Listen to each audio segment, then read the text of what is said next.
Hey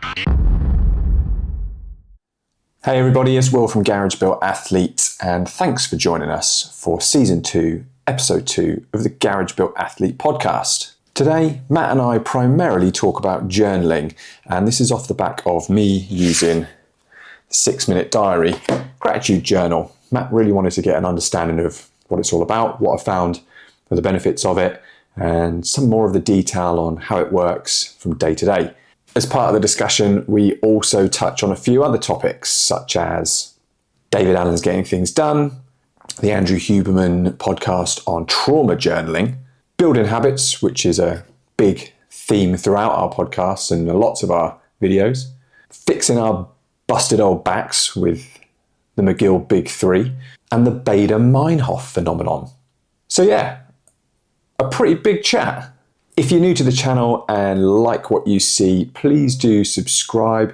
If you think that this video is going to help somebody that you know, it would be great if you could share it with them. It really helps the channel grow. Everything we talk about, I'll list in the description below. So if you do want to get yourself something like a 6-minute diary, use the link. It's no added cost to you and it helps us out massively. So without further delay, here's Season 2, Episode 2. Anyway, enough of the idle chit chat. Let's get down to business. Let's get down to some idle chit chat. Let's get down to some really idle chit chat. Yes, please. Episode 2. Here we go. Oh, you remembered what we're here for. No, I remembered it was episode 2. I was like, oh yeah. It is episode 2. Yeah. Episode 2 of 10. Limited edition series this time. Yes. So, what are we going to talk about? We had a little pre-think, didn't we? We had a little pre-think about what we'll do. Mm-hmm. So we can talk a little bit about my pork update. I think that's the important thing that people will need, that update. They need to know. Need to keep that rolling through. Well, the new news on the pork update is basically I put some weight on, so that's good. It's not. Okay. I don't know what happened there, because I think I managed to hit 70.7, 70.7, 80.7, 79.7 I managed to hit. And now it's just been hanging around at like 80.3 for the last... But it wasn't that long, was it, since we talked? It was only on Thursday last week. Yeah, less than a week.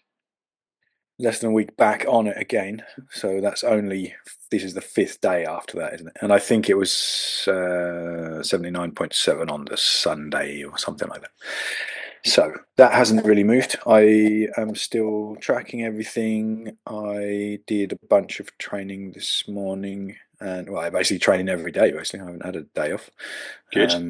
So it feels like it's going in the right direction. What I am doing, which maybe is not helping, is I'm like overshooting the protein target basically every day. Mm-hmm. So I wonder if, as if by magic, actually maybe it'd be unlikely because there's not really any like massive energy surplus going in, but maybe I'm just keeping weight because I feel like I'm getting a little bit leaner, not really getting stronger at all, but it doesn't really look like I'm getting smaller. So maybe I've hit the magic jackpot there. Yeah. So I'm putting a little tiny bit of muscle on, maybe tiny. In my dreams, at the big 4-3. Yeah. Just defying everything you know about getting old, packing on muscle, juiceless. I don't know about packing on, more like liberally smearing on, a little sprinkle on. So so that's not really moving. That's not really moving. That ain't moving, boy. Ain't moving. Tooth update. Still teeth. Went to the hospital today. They said, yeah, all looks good. So see you again in 2 weeks. And he pulled it around with like a little jabber thing and it didn't move. So that's all right. Didn't move, didn't hurt. So that feels like a win. And that's it. So we can just hit the real topic, what everybody came here to hear about. One, I know why I'm here. We can't hit the real topic just yet, because just total, let's close the loop on this whole thing for now. Right. Is where's Leon at? What's happened? He is doing all right. He is shot ahead a little bit. So he's He needs to get to 82.5, and I think he was basically 83 dead. Cool. Last time he sent me a picture. However, I think he might have had a little wobble on Sunday. It sounded like when he sent me a message, he had a little wobble, and I don't know what he ate, but he's got a lot of nice food around him. So snaffled it all but in. he managed to pull it back in line. It looks like, and is at 83 dead with 2 weeks to go. Cool. So it's me who's got to do the work there. But we had a little chat, and I said, well, just get there, dude, because he was saying, yeah, well, I'm not sure, maybe, I'll make it, and then I'll have to work out what to do, and maybe I'll start putting some carbs back. I said, just make it first. Let's get there first, and then we'll work out what to do. So hopefully make it. Cool. Thank you very much. Yeah, I'm not sure how much less food I can eat though, so I'll just have to train more than. I think that's where I sat, because I do like eating, and I had a few comments on the video about, could you not just eat less and then you won't have to train all the time? And I was like, yeah, absolutely, you could do difficult that. to eat less. Yeah, it is hard. I like to eat. I have dropped in a couple of walks, a weight vest walk, because actually that's a few calories for like an hour. You're on like 300 calories, so it's not too bad. But it's like a game of incremental progress, isn't it? Because it's not like I'm huge or anything and need to lose a lot of weight, you know. No. So it's little steps forward, but it felt like it was really shooting down, and now it's hung up a little bit. Mm-hmm. But today was pretty good. I didn't track today completely accurately yet, but I will put it in. But this morning I did a lot of ski erg with something mixed in there. Can't remember what that was. Why is that? Did I just do ski erg? Maybe. Be getting some sort of commission, getting people onto that ski erg. And then I did the assault bike in the remaining time for the hour, assault bike and some push-ups. But the ski erg. Sled push. That's why it wasn't coming to mind, because this is the first time I've done it. Sled push. I was like doing the ski, so upper body, and then every 5 minutes I'd push 4 laps with the sled. So cool. Worth a shot. And that made my heart rate go up more than the ski. So you signed up for a high rocks in no time. Yeah, but I've been doing that for forever, man. This is not new news for me, high rocks. Same story. Cool. Now let's go. Now we go. Chapter 2. What we wanted to talk about, chapter 2, episode 2. What we wanted to talk about, because we didn't briefly touch it. I think you dropped it in a little post on Instagram, didn't you? Yeah. Which was a coincidence, because I was thinking, what topic can we talk about? And I like writing, but I've never tried a proper journal or any sort of structured practice. And I know you've been doing it since Christmas time. Meine Geburtstag. Is that long, is it? Okay. Yes. Since Deine Geburtstag, and was interested to hear about what does that look like? What are you doing? What's the routine? How did it start? Why? Because I like writing. What I found, this is my connection to it, is what I found. If I write my day down or structure my day, it's much, much easier to then execute on those things, rather than just leaving it stored up in my noggin. Yes. Or randomly around, for sure, more complicated, or electronically also doesn't really work. But if I physically write it down, even if it's just a list of things, much easier to execute, maybe because it feels like I've physically committed to it on some medium instead of just putting in a phone. So just wanted to hear all about it, dude, really. That what you just said there about getting out of your head is quite a key principle in one of those. It's called getting things done, GTD, like principles. It's quite a well-known, long-standing productivity method. And the guy says basically that your head is a terrible office. Mm-hmm. It's not designed to be an office, so it's designed for having ideas and creative thinking, not for storing tasks and then showing you those tasks when you need to do them. So yeah, definitely agree on the old getting it out of your brain and onto some paper. Super powerful. So for those listeners and viewers who don't speak fluent German like you and I started using a journal. It's a 6-minute diary. I've got it here. Other journals are available. I started it on the 27th of August 2024, which isn't my birthday, but it's when I started it. I got it. Mum's birthday. It is. Hi, Mum. Get around to watching this. And why did I start it? So I listen to a lot of podcasts, and I also want to help myself feel happier. And what I came to the conclusion was, whilst listening to a podcast about happiness, modern wisdom, is that journaling is scientifically proven to increase your kind of base level of happiness. They've done studies on it. And I was kind of looking at happiness a bit in a way which frustrated me. Like I kind of feel sometimes I can be a bit like numb to stuff and a bit like the phrase gets thrown around as being dead inside. I don't think it's quite that, but it's quite some phrase to throw around. That is some phrase, isn't it? But this is how I'm going to reframe it, because it has helped me reframe it from doing the journaling. It's not about for me, it's not about those moments of like pure joy, happiness, and thinking about all the exciting times that you have, like growing up and all those things you get really, really excited about. Because I just don't get that excited about that much anymore.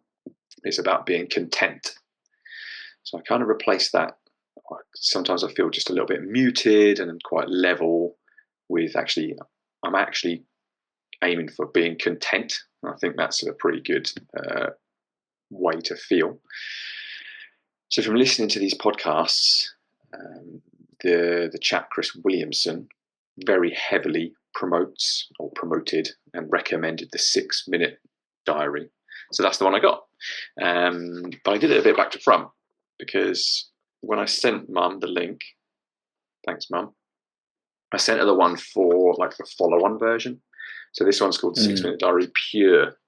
And this is 7 months of journaling that you can do. And it's got like a little bit of preamble at the start, but kind of assumes that you know the drill. Okay. Whereas I've now gone back to front and I've got the original one lined up. This is how I know that I'm benefiting from it, because I bought this one ready to go when this one ends. So that's quite a thing for me. If it wasn't doing anything, I probably would have just sacked it off. But this original kind of the first one is 5 months worth of journaling, but it's got an 83-page buy-in in terms of what it's all about. There is shortcuts. If you don't, you can just read like 5 or 6 pages and then you can start. But now I know it's working a bit, and now want to understand a bit more about why it's working. So you haven't read the 83-page summary? No, I have until this one's, what's today? Wednesday. This last day is Monday on this one. I've had this one waiting in the wings for a week or so. And as part of my trying to read more, I'm going to read the 83 pages before crossing. Well, switcheroo. Yeah. So you can't give us the too long didn't read for the 83 pages because you haven't read it yet. Yeah, but I will pick something out which I thought would work for this, because my vast broad scientific knowledge, as is famous on the YouTube series. But I picked out quite early on in this about the science of it. Would you like to hear what they've got to say? I would love it, because you know what I did preparing for this podcast? I listened to a journaling podcast and listened to the wrong type of journaling podcast. So I'm all ears. You're a journalist now. I got 15 minutes through a gratitude journal podcast just before we came on. I managed to listen to a traumatic experience journaling podcast, which is something also. Oh, okay. We say that because the guy who created this is called Dominik Spenst, and he is the host of a #1 mental health podcast in Germany, the 6 Minute Podcast. So he's basically just made this, and it's super, super successful. What happened was, after a severe motorbike accident in Cambodia, he underwent 12 surgeries and spent 16 weeks in a hospital bed. And then he decided just to change his life after that. No, that story. Yeah, so I thought you might like that. So he's been focusing on one thing: science-based and easy-to-use journals that help people around the world lead a happier and more productive and mindful life. Translated into 20 languages, millions of copies. So that's a little bit of backstory. The science around it, I'll tell you. I'm just going to read this now. So the psychology department at the Medical School of Berlin conducted a scientific study. In this peer-reviewed study, 160 participants filled out the 6-minute diary twice a day for over a month. At the start of the study, 2 weeks later, and again after 4 weeks. All participants were asked about their perceived stress, positive and negative emotions, their self-efficacy and resilience, and the results were clear. Dramatic Any pause. instructions about what they have to actually write? Or It's this, basically. It's this stuff. I'll come on to that. You will come to that. I'll finish the science and then I'll get on with all the stuff which I just make up and think. So this is written down, so it's fact. That's all right. Excellent. I had this on the internet, so it's double fact. After 2 weeks, the diary measurably lowered the participants' negative emotions and stress levels. After 4 weeks, both resilience and self-efficacy increased. Points if you know what self-efficacy means. In psychology, if you want to answer the question, just pause the podcast now, and then I'll tell you the answer. Self-efficacy is described as a person's ability to successfully overcome difficult situations and challenges. Well done if you got that right. After 4 weeks, there was an even greater decrease in negative emotions and subjective stress levels. In 2022, the study was published in the renowned Frontiers in Psychology journal, and it's all in there if you want to read it. So that's the science behind it. Well, that's an explanation of what happened, but that's not the science behind it. I know what you're saying. I completely understand what you're saying. Because just look at that. Science confirms. These people wrote in a book and they felt happy afterwards. Yeah. You know, the bit that I'm really interested in is what's actually happening there, because I listened to 2 podcasts now about this, and gets into quite some science detail, to Huberman Lab podcast, but I still can't understand what's actually happening there to trigger these positive changes, which maybe I don't need to. Maybe I'm overthinking that and I should just try and see.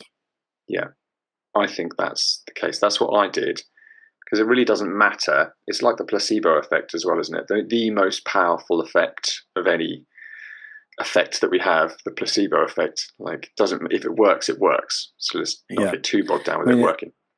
Well, this is why I'm interested in what are the instructions with respect to what you write there, because the podcast I listened to just now, they are focused on triggering an emotional state, like I don't want to say extreme, but like a non-standard emotional state, which then drives neuroplasticity, which then results in your brain like reorganizing itself to manage this type of situation in a better way. So this is this trauma journaling, where the study there was, they asked X people, this is in 1986, I'm going to get the name wrong now of the guy, so I won't say it.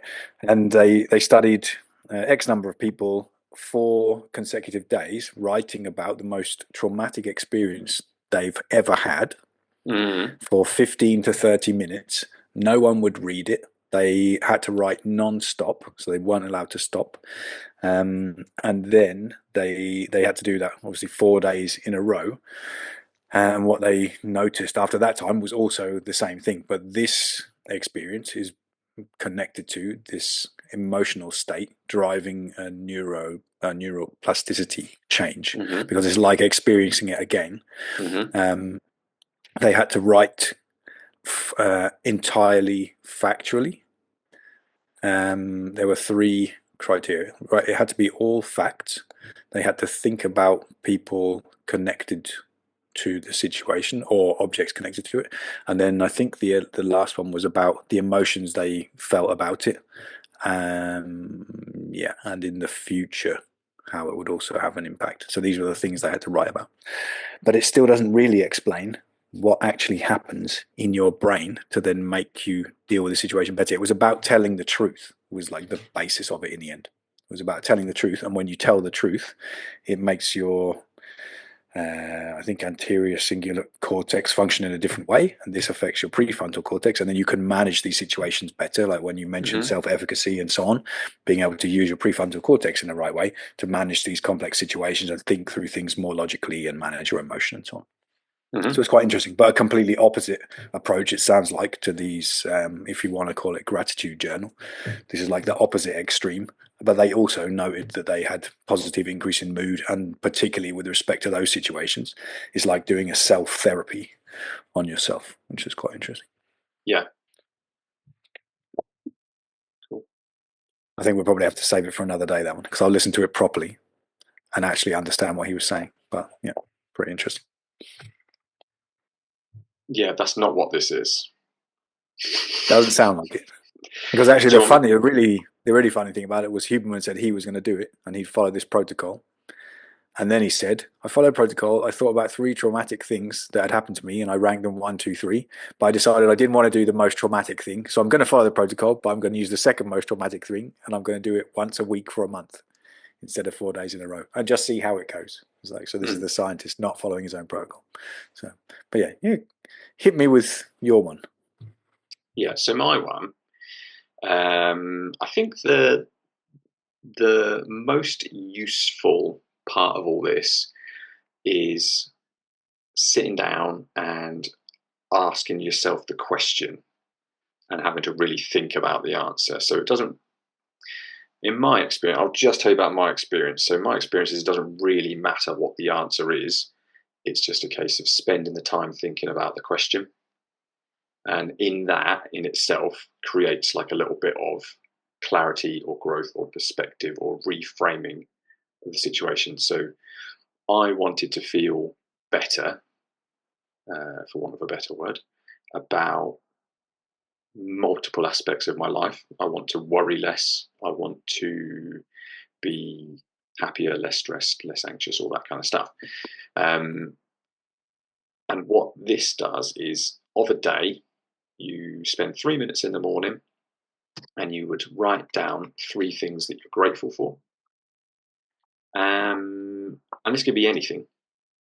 But if you find yourself writing the same thing over and over again, you probably just need to have a little bit of a think a bit harder about what other things are you grateful for. And I find this quite difficult because I tend to do this before I start work and once I've been to the gym. So the only thing that's in my brain is I've just had a workout and I'm having a coffee and writing in my journal, which is a pretty sweet morning. So those things tend to pop up every now and again. So I try and think about other things which aren't those.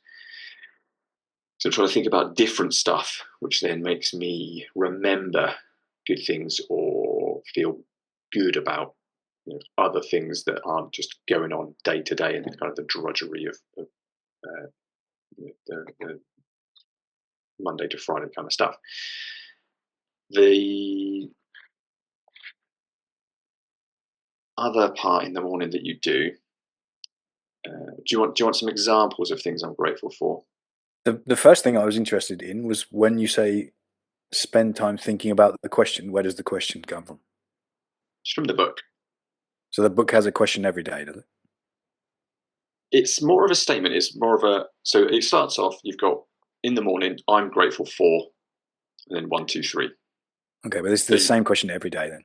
Yeah. So you have to think about what you're grateful for. Like, what am I grateful for? So that's the question. You sit and think about that. And then it asks you, this is how I'll make today great.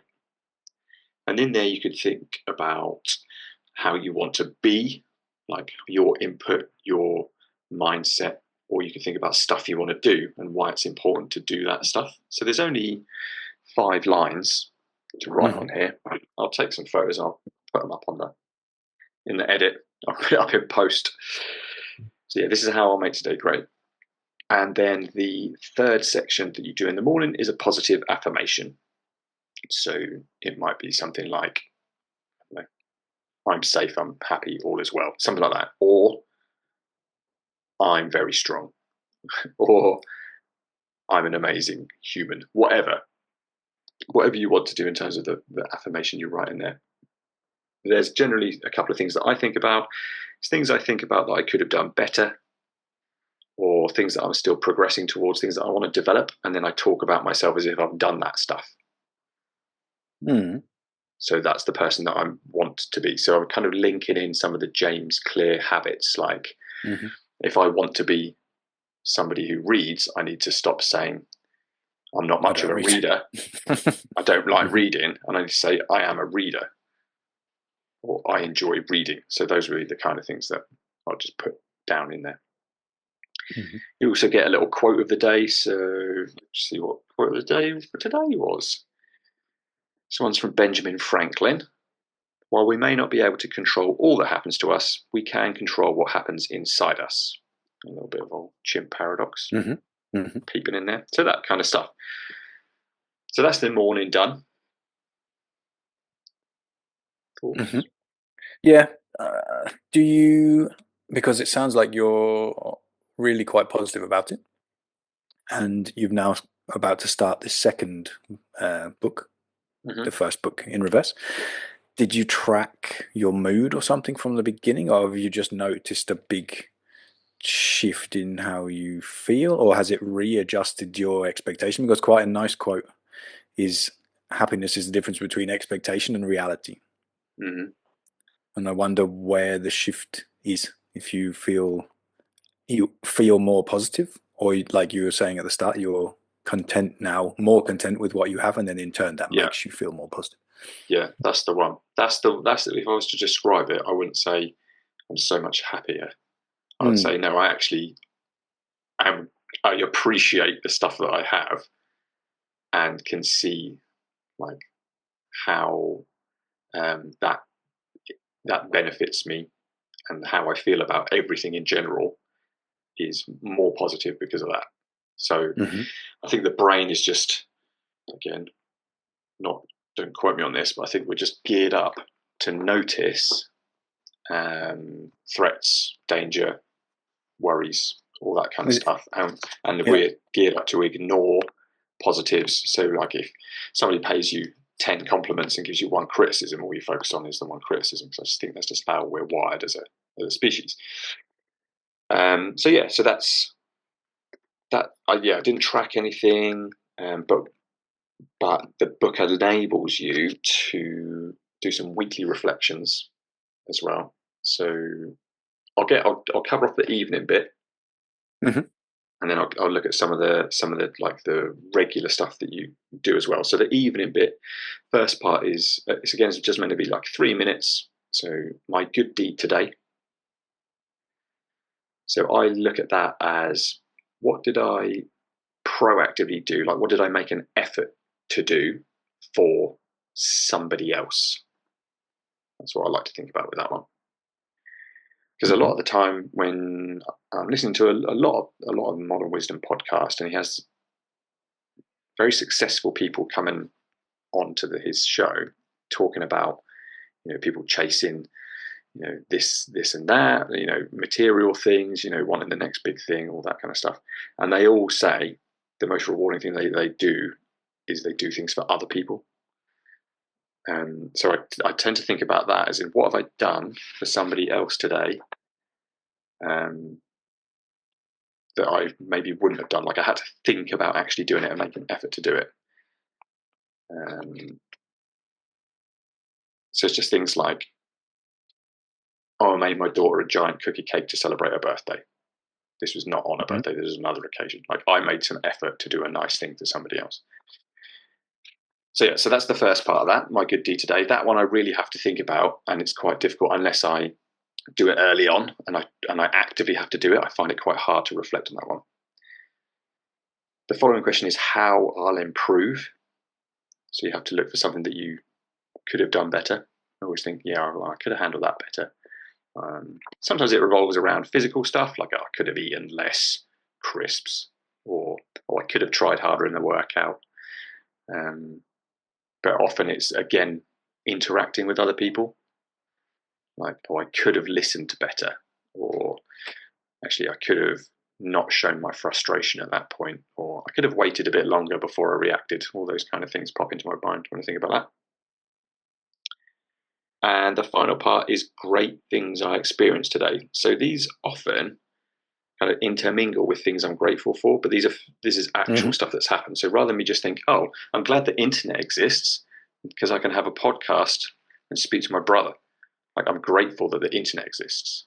Well, the great thing I've experienced today could be, I had a really good conversation with Matt, and he asked me some interesting questions about journaling.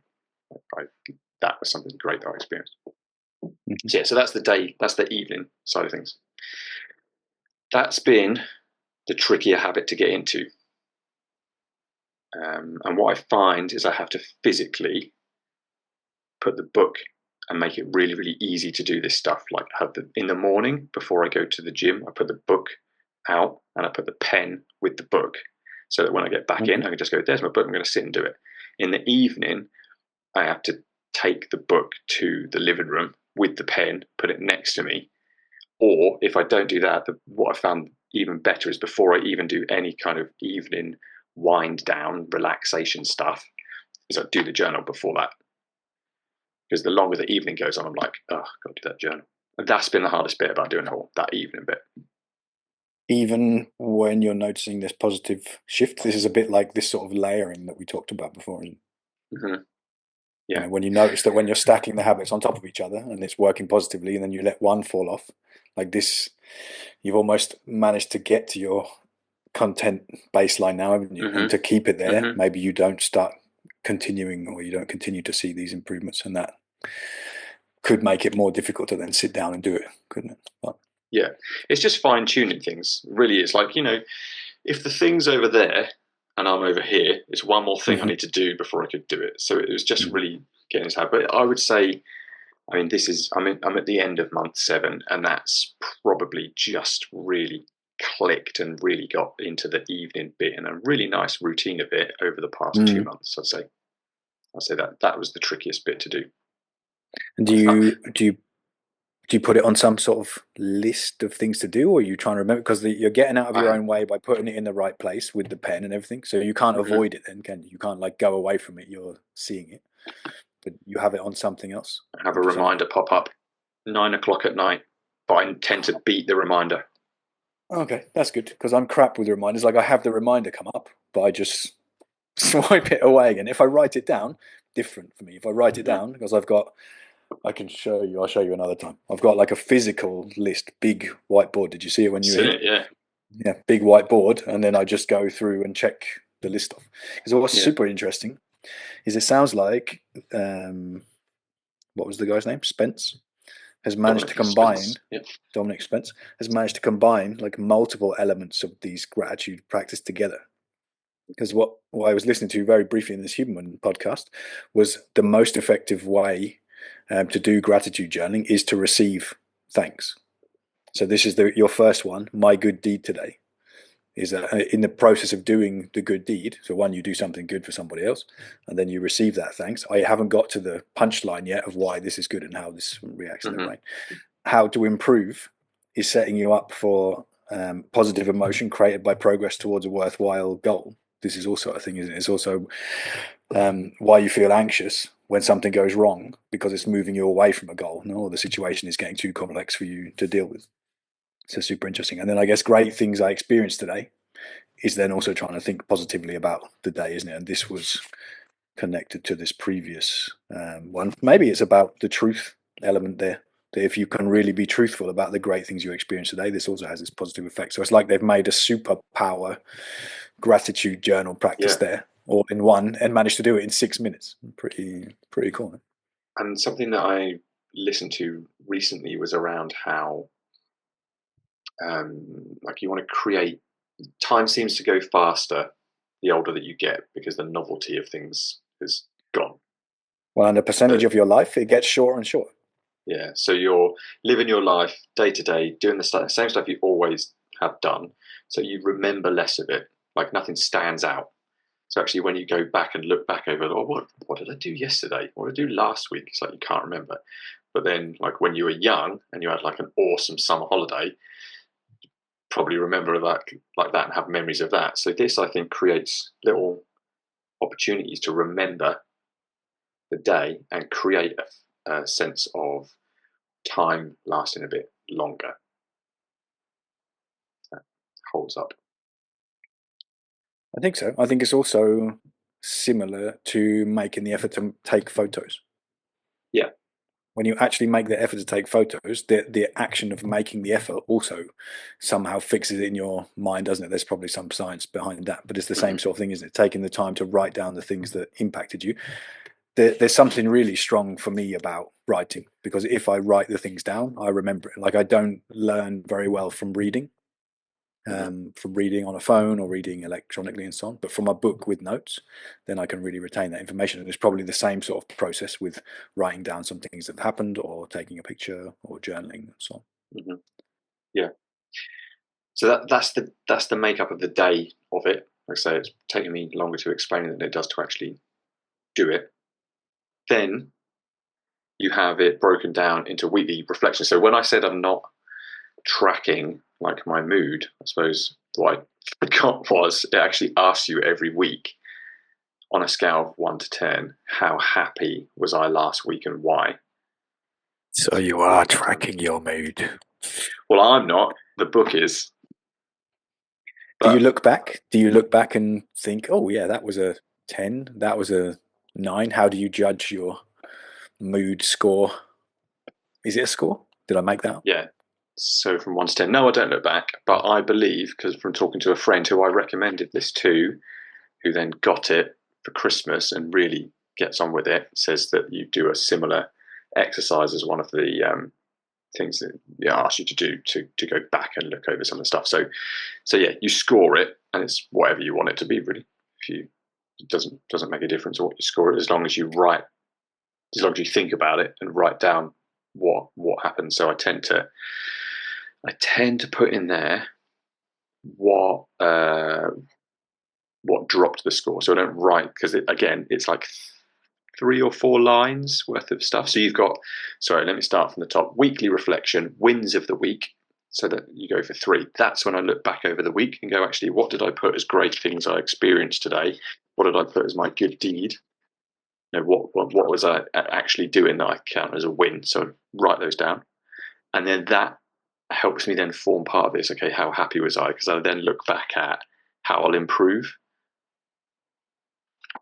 and think about things I could have done better and what happened, and what have I learned last week. That's a head scratcher. That's a bit of intrinsic work to do. And again, it's only two lines that you get to play with. You also have notes and ideas section, so like 2/3 of the page a week you can just write down stuff. And I tend to, that's when I do my most writing, is I write about my week in there. So just a couple of like key things that I was thinking about, a couple of things that kind of fed into the what I could improve, so a bit more context around why they were things that I could improve. And then also the wins. So I tend to write like what made me think of that as a win and what actually happened. You've then got, that's probably the most writing that I do at that point, but it's quite nice to stop and kind of like bookend it and go, right, that's a week done, and then you move on. It seems like there's this consistent reinforcement basically of good things in it. So you're constantly thinking about day-to-day basis, good things that happened, good things that you did, things you could improve, not things you did wrong. So it's also framed in a particular way, isn't it? How did you win? And then what we're talking about as well, great things you experienced, which is also using positive language all the time. So it's like this multi-layering of positivity, isn't it? Which is really pretty cool to just take the time to be positive about your day. So no wonder you start to feel more positive about everything if like consistently you're thinking about your life in a positive way. Makes a lot of Well, sense. this is, something I wrote about this week was kind of learning to manage my mood doing a school run on a Monday. Like school run on a Monday when I pick up my kids out of school, I think back and I think back and I think back, and it's always they come out with like bad things that have happened. And and then so I get like the negative stuff from them, which I'm glad that they tell me about and I listen, but sometimes I handle it better than others. And then this recent week I said about let's talk about things that made us smile and things that made us happy, as well as the things which didn't go well, because I just feel like I just absorb in all this negativity because I want to help them and I want to figure out how to do that the best. But I also really want them to talk about good stuff. And they find it hard. They're like, oh, I don't know, nothing. For the good really, things. Really think about it. Yeah, really think about it just for a minute because it's important. So that actually, from doing this, that has a real impact on how I interact with them. So that's kind of the retrospective stuff. So you look back at that week and you reflect on that week, which again, I think taking that time out just to sit and reflect and have a think about it is super, super powerful. And then you've got the forward thinking. So half of a page here is dedicated to weekly planning. So it's things I'll do to make next week great. And you've got it split into two sections, professional life and personal life. And it's big enough to get a couple of lines in. So you're never really having to like write War and Peace in there. And I think that's quite important as well, to kind of train yourself how to be really succinct and really precise with words. So I think having definitely a skill, yeah. Less room in there is really helpful. I even put one bit in the wrong bit and had to move it over. It's like, no, that goes in there. That's professional, not personal. And then things I'm looking forward to. So it could be the next week, but it could be a bit further off. So it's got 3 things I'm looking forward to. So forward thinking. Then to finish up on the weekly reflections, you've got a habit tracker. So there's 3 sections, tick boxing every day. And I've basically written the same 3 things in there for months now because I'm almost there with doing this stuff every day. So I didn't change it for a very long time. I changed it a few times once I nailed some things in. And even doing the gratitude journal in the evening was in my habit tracker. There's one, yeah. Yeah. So at the minute, I've got doing my McGill Big 3. I've got reading, and then I've got be positive / be kind. So that's how are they going? Trying to feed in. How are you hitting those? How am I hitting those? So I haven't done my back exercises today yet. And now I've looked at that again. I'm like, I need to do that. So last week, I did everything every day apart from my back exercises on a Saturday. And do you need a reminder of those? How does that work out? Are you referring back to the book and using it as your like to-do list? Is it at the end of the day using the journal and going, oh, well, actually, I need to do that? It's a bit late if you get to the end of the day thinking I should have been positive. Is that at the end, or where do these habit tracker things? So the habit tracker it finishes off 1 week and then it starts the next. So it's got these 2. I'm going to seriously need to get some commission on these. So it's got these 2 thread things. What are they called? Book toggles. I don't know what they are. And I put one in where my current day is. So one goes in for the 5th of February, and then the other one goes in at the habit tracker. So when I open the book up, I go to today, and then I go, and it's morning and evening. So you've got 2 chances, and then I go back to the habit tracker. Because sometimes as part of my morning routine, when I'm looking after the kids, I'll do wake up, ice bath, McGill Big 3, gratitude journal and a coffee. Those happen like back to back to back. It's just like boom, and that feels like a really good morning.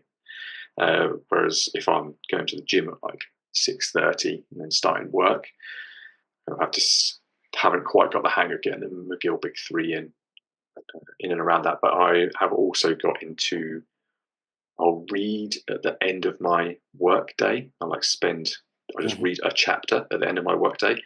And if I don't do that, I'll read with the sunrise lamp as I go to bed. So I'll read until the light goes dark enough that I can't read anymore. So, but it just really has focused me in on those things, and like, how do I create those habits, and how do I make them as easy as possible? So it's not down to chance. It's just by design. I'm also reading Atomic Habits as well. Okay, you put those two together on purpose. Yeah. Yes, I wanted to read that because of the habits that were in here. Right. And I know, because I've listened to it before, I know that I like it. I know I like the concept. And also, again, sticking all these different things in from different angles. Modern Wisdom podcast, he's a big fan of James Clear in the book, and he had him on the podcast, and I was like reinvigorated things around that as well. It's interesting how they all overlay, isn't it? It's interesting how you've got a bunch of different figures, probably with different perspectives, but they're all pointing in more or less the same direction, because there's probably a section in Atomic Habits about positivity and journaling, or how to make that a habit. Is there in there? Probably.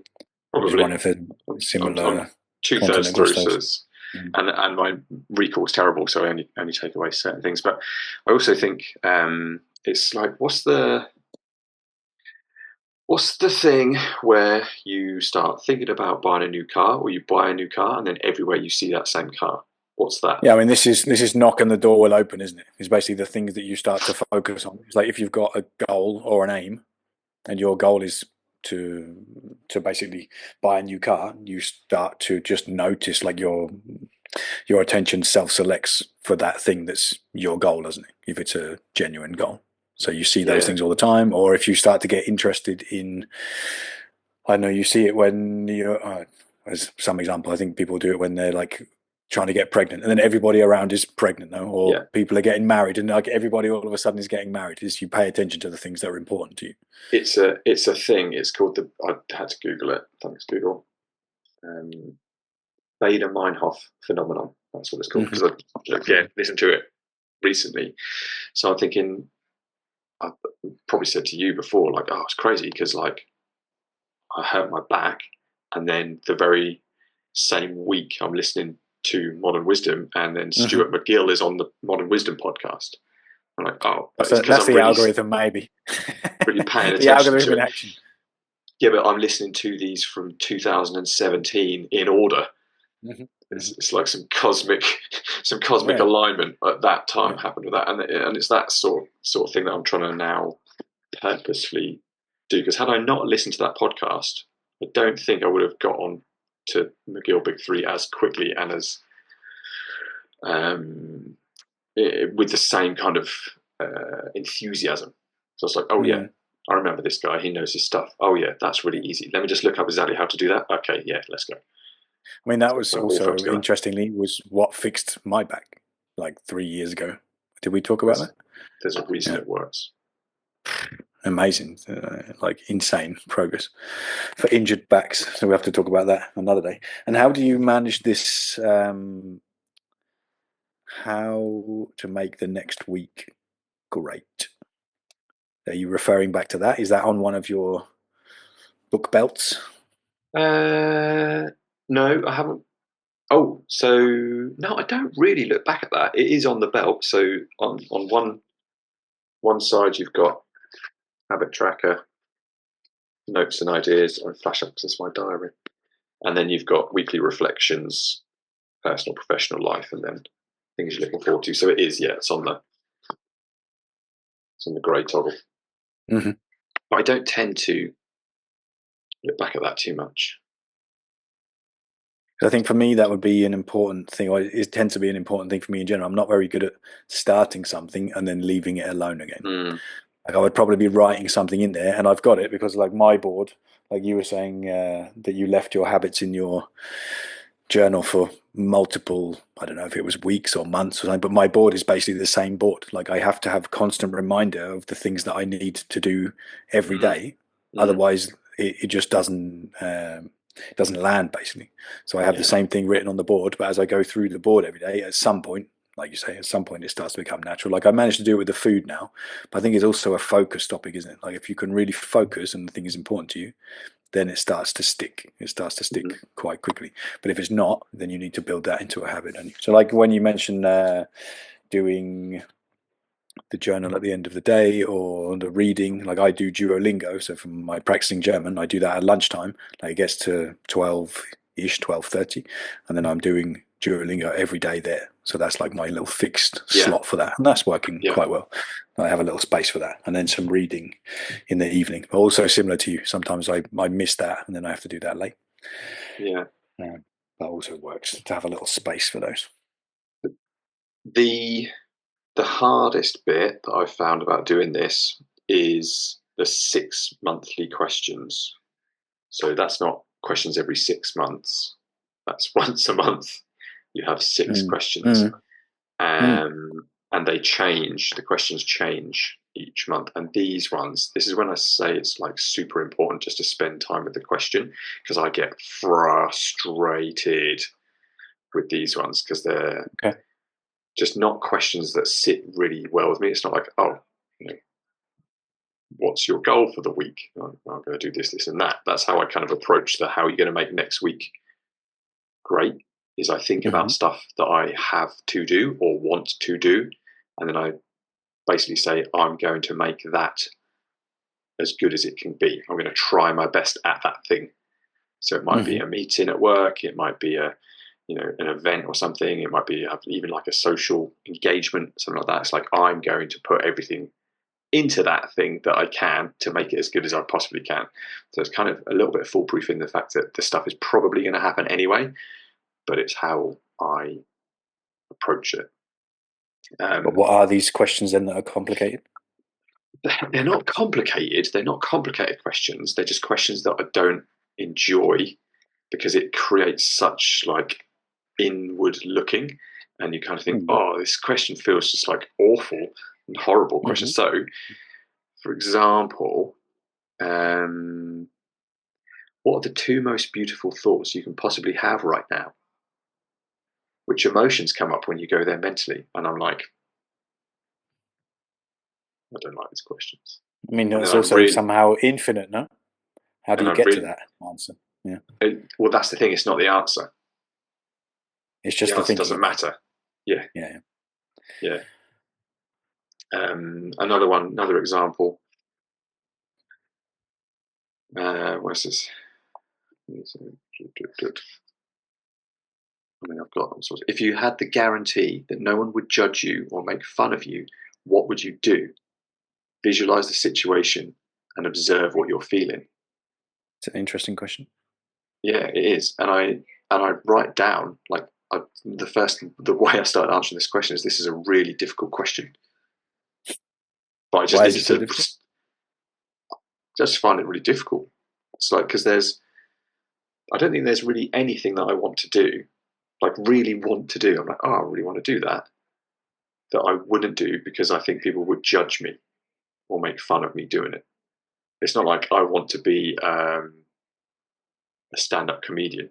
Like I haven't got a dream like that. I really want to do this, but I'm afraid of getting judged. I might be afraid of failing at it or afraid of losing something that I already have in order to pursue that thing. But I'm not afraid of people going, oh, I can't do that. Hence the podcast with 57 views. It's like, I don't care. Like this is fun and a hobby. Like I don't care. But I think you mentioned not being judged, which is basically you don't care about people, but you would be bothered about failing.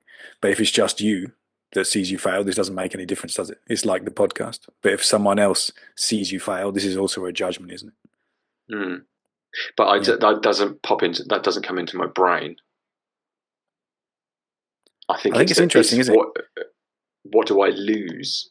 Like, so for example, think about the whole coffee shop and gym ownership. Like, I would want to do that. However, it's not fear of being judged that stops me from doing that. It's not fear of people making fun of me, going, "Oh, this guy wants to run a coffee shop with a gym attached to it." It's like it's having the balls and the money and risking what I've already got to go and do that thing. That's what would make me. That is what would stop me from doing that. Not that people would make fun of me. So that's why the questions are so good. Mm. And so fucking annoying, because you're like, oh, you son of a question. You snake. And then but then like even now I get that kind of visceral like about the question, and I'm like, well, that's the point in the question. That's why the question's so good, because it makes you just go, oh, I don't like that question. I've got to think about stuff. So yeah, and those are every month you get to do that, and you get to pay for that feeling. That feeling, yeah. 7 months of that feeling. Have you come up with any revelations there? Not that I can remember. Again, the revelations are I'm doing all right. Mm-hmm. That's the thing. Which is like, where it's supposed to go. Like, that's pretty sweet. I'm like, yeah great. And then you just think about stuff. It's like, when are you feeling most inspired? What activities are able to set you off overflowing bursts of motivation? It's like, and I feel most inspired when I'm among passionate people who like what I like. Mm-hmm. And then I think about situations when that's happened. And I'm like, yeah, those guys are cool. I like those guys. Like, I want to do that again. So it's just that little cycle of thought that you go through. Mm-hmm. Very positive. Super interesting. It is. Like, I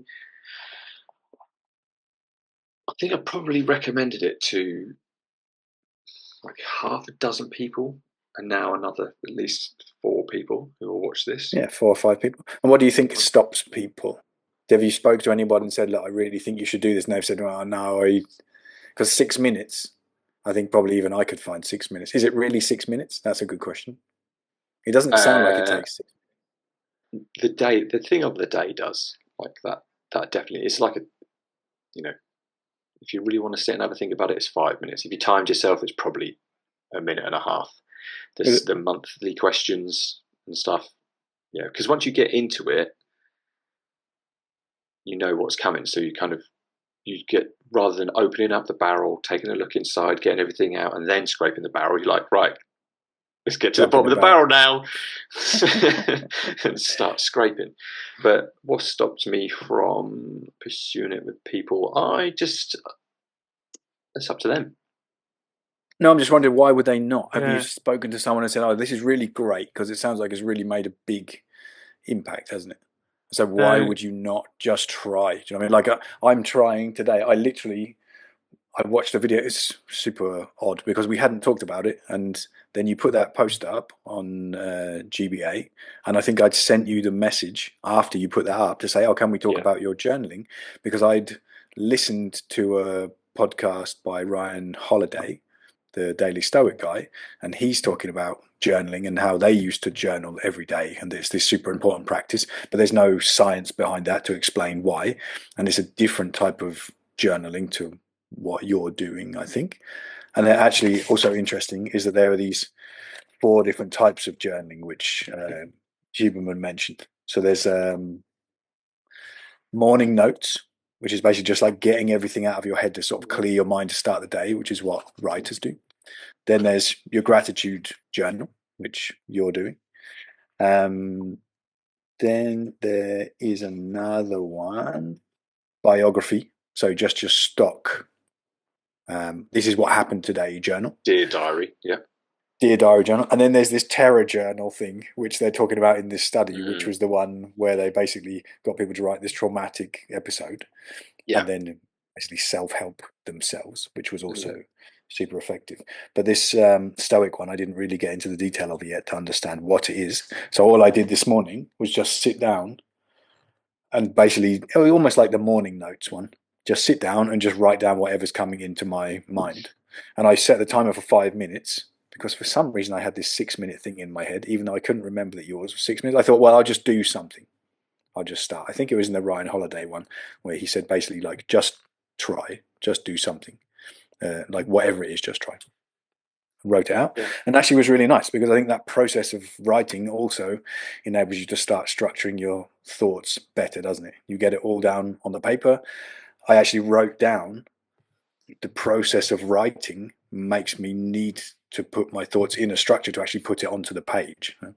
which is different to what they were doing in this terror journal exercise, where they basically said, well, you can just write whatever you want. It doesn't even have to be legible. You have to keep writing, was an element there. But I like that process of trying to structure my thoughts in such a way that actually makes sense, not just like vomiting onto the page. So that was quite interesting. Yeah. So I'll try that again tomorrow.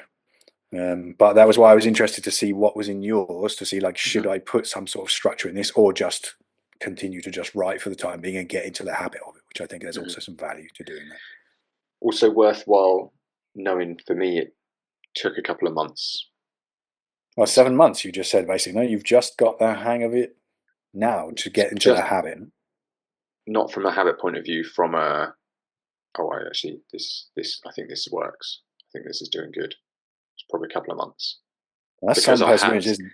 Yeah. I had to go through a lot of the struggle of doing it and thinking about it and getting the habit in, and it was a chore. But I was like, no, just stick with it, because it's scientifically backed.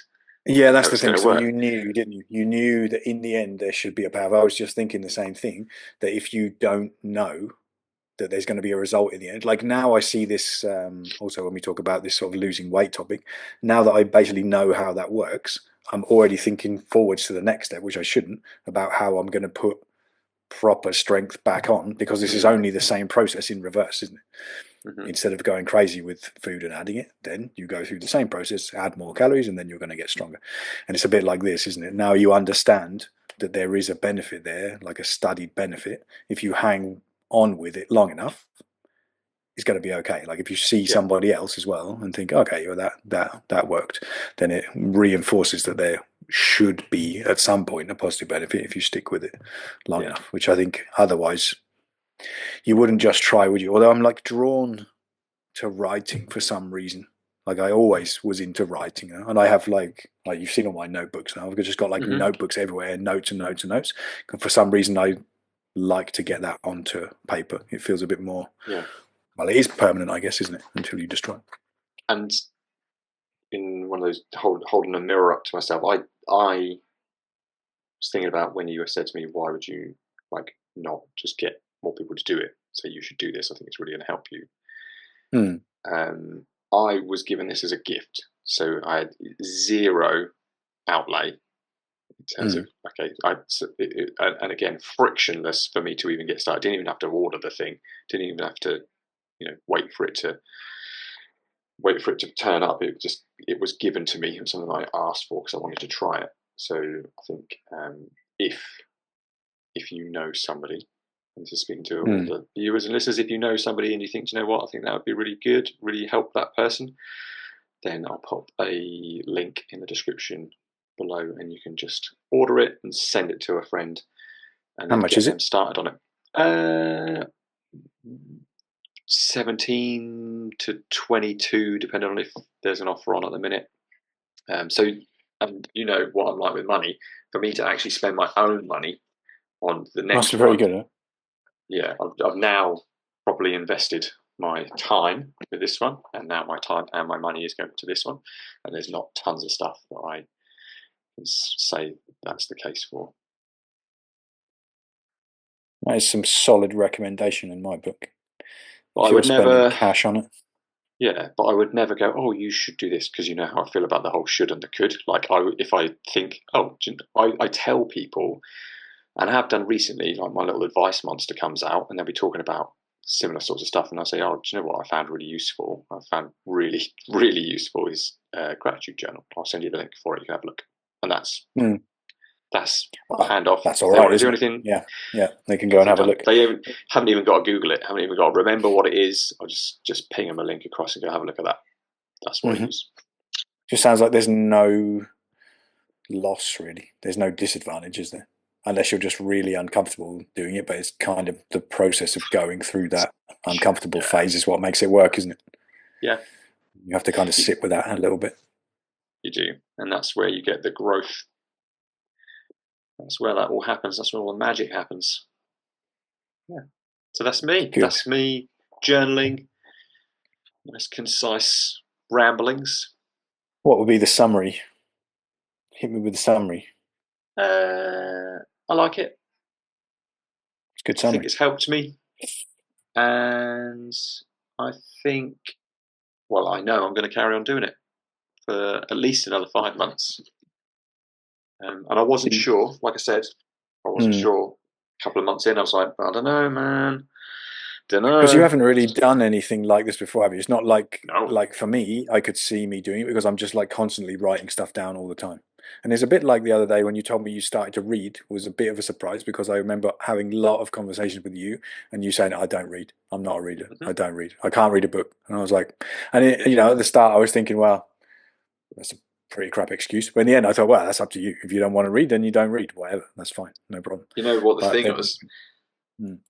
Is that I wasn't reading books that I liked. That's a real problem.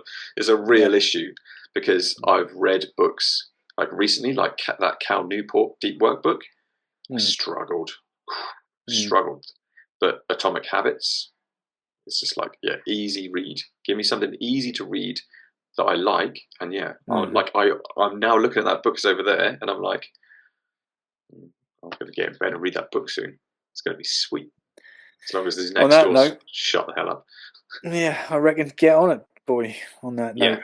Get into that book.